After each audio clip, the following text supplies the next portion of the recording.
सेठ गिरधारी लाल बहुत ही ज्यादा कंजूस है। भगवान की दया से इसके पास सब कुछ है, किसी भी वस्तु की इसके पास कमी नहीं, लेकिन फिर भी ये हर काम में कंजूसी करते रहता है। खुद से एक भी पैसा निकालना इसे बहुत ही मुश्किल है। अनेकों मजदूर इसके पास काम करने आते हैं। चलो चलो जल्दी काम पूरा करो, सारा काम आज के दिन में ही पूरा हो जाना चाहिए। ए रामू, थोड़ा तेज चल, तेरे पैरों में बेड़ियां बंधी हुई हैं क्या? अगर इतना धीरे धीरे काम करोगे तो मैं तुम सबकी मजदूरी काट लूंगा। शाम होते ही सब मजदूर उससे मजदूरी लेने आ जाते हैं। सेठ जी, सारा काम पूरा हो चुका है, अब आप हमारी मजदूरी हमें दे दीजिए। आज पैसे नहीं मिलेंगे तुम लोगों को, ये सारा धान बेचकर फिर मैं तुम लोगों को पैसे दूंगा। अब जब तक ये धान बिकता नहीं तुम लोग मेरे पास पैसे मांगने मत आना। अरे सेठ जी, ये आप क्या बोल रहे हो? मेरे घर में तो खाने के लिए कुछ भी नहीं है। मैंने तो सोचा था आपसे पैसे ले राशन लेकर घर जाऊंगा। मैंने तेरे राशन का ठेका थोड़ी ना ले रखा है। अब जब तक मेरे पास पैसे नहीं आते तब तक मैं तुम्हें पैसे कहाँ से दे दूं? सेठ जी, आपके पास कौन सी कमी है? भगवान का दिया सब कुछ तो है आपके पास, और मेरी मजदूरी के तो थोड़े से पैसे हैं, आप दे दीजिए ना। मैंने एक बार क्या कहा तुझे, सुना नहीं? जाओ, मैं नहीं देता तेरे पैसे, जो कर सकता है कर ले।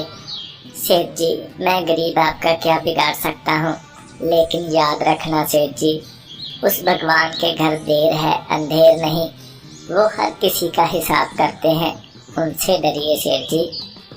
चल भाग यहाँ से, भगवान तेरे जैसे भूखनंगों की सुनने लगा तो बस फिर मैं पता है कितनी दान दक्षिणा भगवान को अर्पण करता हूँ, वो मेरा कुछ नहीं बिगाड़ेंगे। अब चल निकल यहाँ से। रामू मुंह लटकाए वहाँ से चला जाता है। अरे सोहन, कल अपनी बैलगाड़ी लेकर आ जाना, ये सारा धान शहर भेजना है, तुम्हें अच्छे खासे पैसे दे दूंगा मैं। ठीक है सेठ जी, मैं ले आऊंगा, आप चिंता न करें। अच्छा सुनो, अब मैं तुम्हें मजदूरी नहीं दूंगा, कल धान बेचने के बाद मैं तुम लोगों का हिसाब चुकता कर दूंगा। अच्छा ठीक है सेठ जी।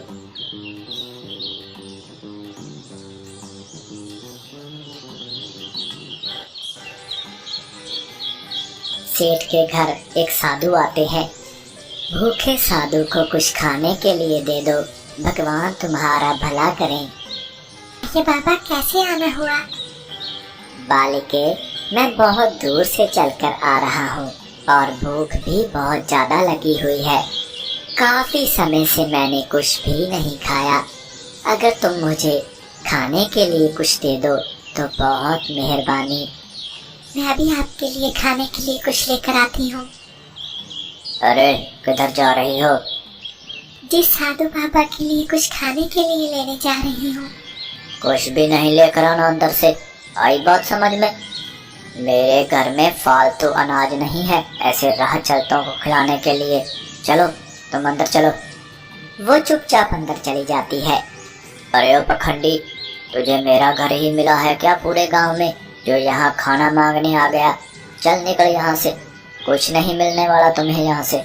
पता नहीं कहाँ कहाँ से आ जाते हैं मुंह उठाए। बालक, किसी भूखे को खाना खिलाना ये तो बहुत ही पुण्य का काम होता है, और जहाँ तक मैं देख पा रहा हूँ तेरे घर पे तो भगवान की बहुत दया कृपा है। अच्छा तो फिर मैं क्या करूँ? अगर तेरे जैसों को खाना खिलाने लगा तो मैं तो सड़क पे आ जाऊंगा। अब तो जाता है यहाँ से या धक्के मार के भगाऊं? नहीं नहीं बालक, इसकी कोई आवश्यकता नहीं, मैं खुद ही चला जाता हूँ। पता नहीं कहाँ कहाँ से आ जाते हैं मुंह उठाए, मेरा ही घर दिखता है इनको। अगला दिन होने के बाद सेठ और सोहन दोनों शहर की ओर निकल जाते हैं। जंगल के रास्ते में चलते चलते उन्हें शाम हो जाती है। चलते चलते रास्ते में एक खड्डा आ जाता है। जैसे ही बैलगाड़ी का एक पहिया उस खड्डे में गिरता है, पहिया टूटने की वजह से सारा धान बिखर जाता है।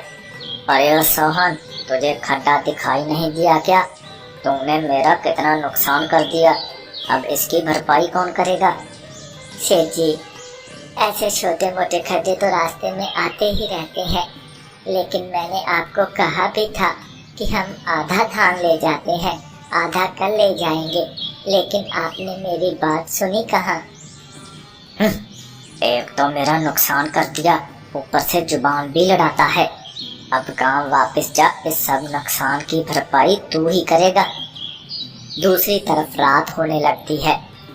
अरे ओ सोहन, रात होने को आई है। इस जंगल में तो बहुत शिकारी जानवर रहते हैं, अब हम क्या करेंगे।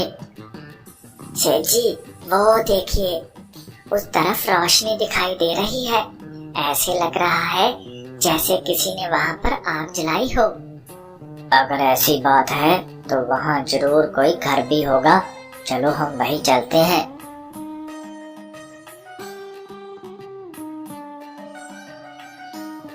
एक झोपड़ी के सामने आग जल रही थी। जब सेठ और सोहन दोनों झोपड़ी के अंदर जाते हैं,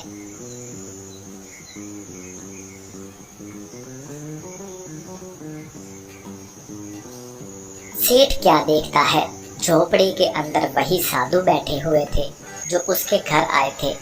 सोहन बोलता है, बाबा, हमारी बैलगाड़ी का पहिया टूट जाने की वजह से हम जंगल में फंस चुके हैं और रात भी बहुत हो चुकी है। हमारी मदद कीजिए, हमें रात रुकने के लिए यहाँ पर शरण दे दीजिए बाबा। बालक, तुम नेक दिल इंसान हो, तुम तो यहाँ पर रुक सकते हो, लेकिन ये सेठ ये लोगों से छल कपट करता है, इसके लिए यहाँ पर कोई जगह नहीं है। इसे मैं अपनी कुटिया में रुकने की आज्ञा नहीं दे सकता। बेशक कोई शिकारी जानवर ही इसको क्यों ना उठा कर ले जाए। बाबा, आप मुझे माफ कर दीजिए, मैंने आपको उस दिन खाना नहीं खिलाया, आप उसी वजह से मेरे ऊपर गुस्सा हो रहे हो ना। बालक, मुझे ऐसी छोटी छोटी बातों से कोई फर्क नहीं पड़ता, लेकिन तू जो लोगों के साथ बुरा करता है, गरीब मजलूम लोगों से काम करवा फिर उन लोगों को मजदूरी तक भी नहीं देता, तूने लोगों से छल कपट कर करके अपने पापों का घड़ा भर लिया है। अब तेरी यही सजा है, तू यहाँ नहीं रुक सकता। बाबा, मैं सब समझ चुका हूँ, आप सच कह रहे हैं, मैंने बहुत पाप किए हैं। मैंने हमेशा अपना मुनाफा सोचा है, अपना मुनाफा करते करते मैंने बहुत ज़्यादा पाप किए हैं।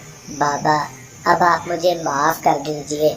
मैं आज से, अभी से ये प्रण लेता हूँ कि मैंने आज तक जितने भी पाप किए हैं, मैं उन सब का प्रायश्चित करूँगा, और जिन जिन लोगों का मैंने नुकसान किया है, जिनका मैंने बुरा किया है, मैं उन सब से माफ़ी मांग, साथ ही जो भी मैं उन्हें दे पाया वो सब दूंगा। बाबा, अब मेरी आंखें खुल चुकी हैं। देर आए दुरुस्त आए। भगवान उनका साथ कभी भी नहीं देते जो किसी से छल करते हैं, किसी का दिल दुखाते हैं। सभी से प्रेम करो, इंसान को इंसान समझो, किसी का कभी बुरा मत करो। जब भी जहाँ भी जरूरतमंद इंसान दिखे उसकी सहायता जरूर करो, यही हमारा असल धर्म है। और जो लोग धर्म के रास्ते पे ना चल बुराई का रास्ता अपना लेते हैं, भगवान उनका साथ छोड़ देते हैं। जब अगली सुबह होती है, किसी भी वस्तु दोनों जब बैलगाड़ी के पास आते हैं तो क्या देखते हैं, बैलगाड़ी एकदम ठीक हो चुकी होती है और सारा धान सही सलामत होता है। अरे, ये तो चमत्कार हो गया सोहन। हाँ सेठ जी, वो साधु कोई आम इंसान नहीं थे, वो तो साक्षात भगवान थे जिन्हें हम पहचान नहीं पाए। हाँ सोहन, तुम सच बोल रहे हो, भगवान खुद मुझे सही रास्ता दिखाने के लिए आए थे। अब से मैं कभी भी किसी का बुरा नहीं करूँगा।